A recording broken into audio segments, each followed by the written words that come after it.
Täna siin Annikarus Kentsi järve ääres siis on Tartu ja Võltsjärve vaheline ala.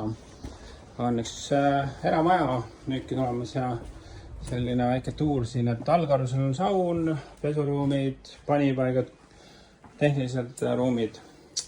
Üleval on siis esimene korrus, kus on 2 tuba, köök.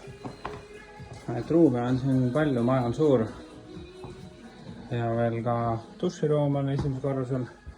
Ülesse läheb siis 3 magamistuba ja veel panipaigad. Ja eriti tore minu arust see, et siit tuled välja, jalutad paar sammu mäest alla ja lähed Kentsi järve kala püüdma või ujuma. Ja et mõnusat päeva.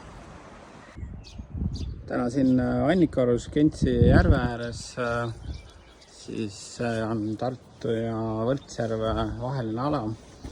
On üks eramaja nüüdki tulemas ja selline väike tuur siin, et allkarusel on saun, pesuruumid, panipaigad, tehnilised ruumid. Üleval on siis esimene korrus, kus on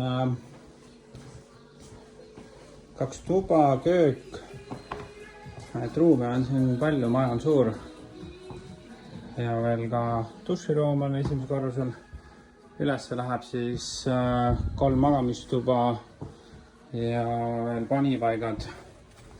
Ja eriti tore minu arust see, et siit tuled välja, jalutad paar sammu mäest alla ja lähed Kentsi järve kala püüdma või ujuma. Ja et mõnusat päeva.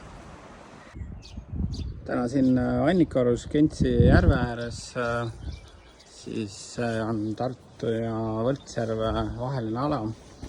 On üks eramaja nüüdki tulemas ja selline väike tuur siin, et allkarusel on saun, pesuruumid, panipaigad, tehnilised ruumid. Üleval on siis esimene korrus, kus on 2 tuba, köök. Et ruume on siin palju, maja on suur ja veel ka duširuum on esimesel korrusel. Ülesse läheb siis 3 magamistuba ja veel panipaigad. Ja eriti tore minu arust see, et siit tuled välja, jalutad paar sammu mäest alla ja lähed Kentsi järve.